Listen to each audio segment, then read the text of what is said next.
مفتی صاحب کے YouTube channel کو سبسکرائب کیجیے، مفتی عطاء الرحمن قاسمی۔ حامدوں و مسلین اما بعد، دارالافتاء جامعۃ الشیخ عبدالستار سے آپ کے مسائل اور ان کا حل پروگرام۔ آج کے پروگرام میں پہلا سوال ولی اللہ بہار سے معلوم کرتے ہیں، انگلی یا ہاتھ پر مہندی لگی ہوئی ہے، اس سے وضو، غسل اور نماز کا کیا حکم ہے؟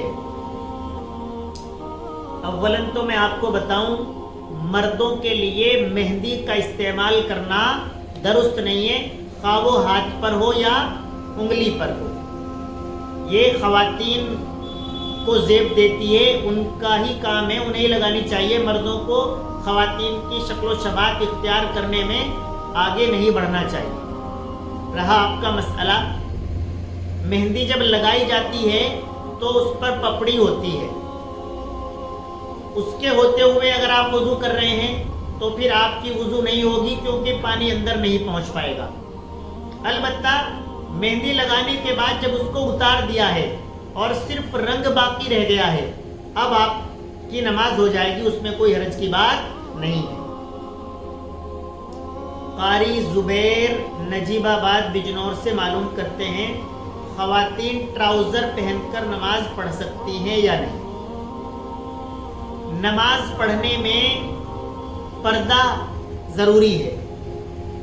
کوئی جسم کا عضو جن کو چھپانا لازمی ہے، جن کا پردہ ہے، اس میں سے اگر کوئی چیز کھلی ہوئی ہوگی تو نماز نہیں ہوگی۔ کپڑے کون سے پہن رکھے ہیں اس سے کوئی فرق نہیں پڑتا ہے۔ ٹراؤزر اگر پورا ہے، ٹخنوں سے نیچے تک ہے، تو نماز ہو جائے گی۔ البتہ ٹراؤزر پہن کر نماز نہ پڑھیں، یہی بہتر ہے۔ جس لباس کو شریعت نے خواتین کے لیے پسند ہی نہیں کیا ہے، اس لباس کو پہن کر آپ اللہ کے سامنے کیوں حاضر ہوں گی؟ مفتی صاحب، کوئی شخص نماز میں امام صاحب کے السلام علیکم ورحمۃ اللہ کہنے سے پہلے شامل ہو جائے تو اس کی نماز کا کیا حکم ہے؟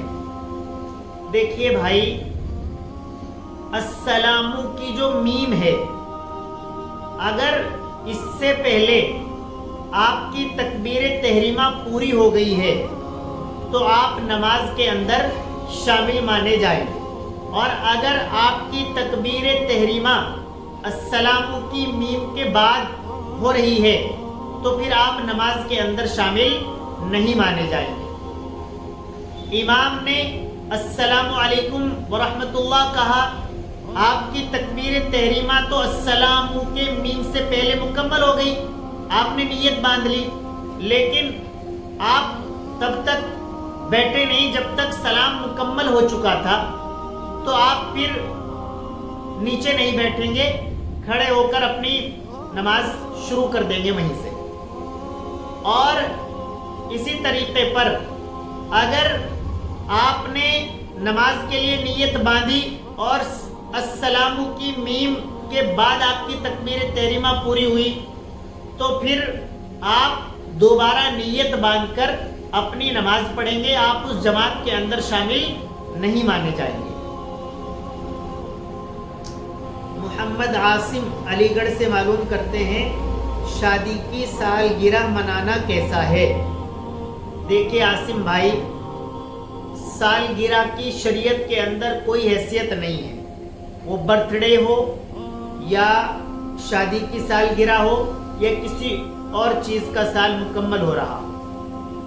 اب اس میں دو چیزیں ہیں، ایک تو یہ ہے کہ آپ کا سال مکمل ہوا ہے، آپ دونوں میاں بیوی اس دن بیٹھ کر محبت کی باتیں کریں، آپس میں ایک دوسرے کو ہدیہ اور تحفہ دے دیں، آپس میں ایک دوسرے کو کوئی چیز کھلا پلا دیں، یہ تمام چیزیں بس آپ کے درمیان ہو رہی ہوں تو وہ درست ہے، کوئی حرج کی بات نہیں ہے۔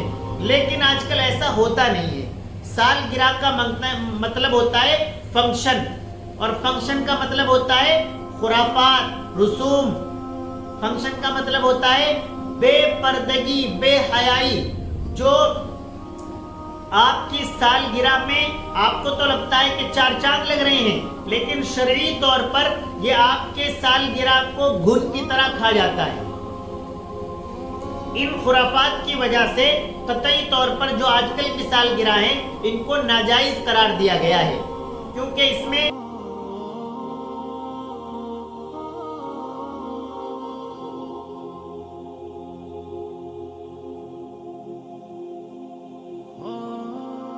جاتی ہے، اور لکھا ہے کہ جو جس قوم کے ساتھ مشابہت اختیار کرے گا کل قیامت کے دن وہ انہی میں سے اٹھایا جائے گا۔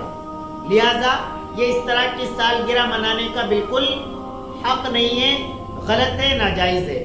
آپ بالکل سادی سالگرہ منائیے، تحفہ لیجئے، دیجئے، پیار محبت کی بات کیجئے، کچھ وعدے کیجئے، یہ سب چل سکتا ہے۔ ایک بھائی معلوم کرتے ہیں ایک لڑکی نے زنا کیا جس سے حمل ٹھہر گیا، اس کے بعد دوسرے شخص سے نکاح کر لیا، کیا یہ نکاح ہو گیا؟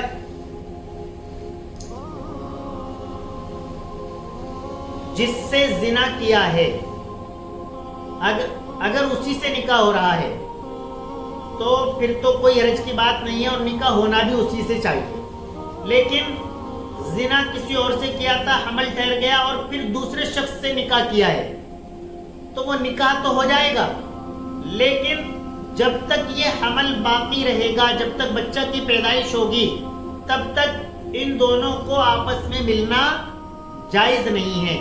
اس بچے کی پیدائش ہو جانے کے بعد یہ شوہر اور بیوی آپس میں مل سکتی ہے۔ اس سائل نے یہ بھی معلوم کیا تھا کہ انہوں نے وضع حمل کرا دیا ہے۔ وضع حمل نہیں کرانا چاہیے تھا، یہ بچہ پیدا ہو جاتا، اس کی آپ پرورش کرتے، یہ ایک الگ نظام ہے۔ یہ وضع حمل بہت غلط چیز ہے۔ اب وضع حمل کرا دیا ہے، اب وہ نکاح بھی شخص کا باقی ہے اور یہ اب اس سے مل بھی سکتا ہے۔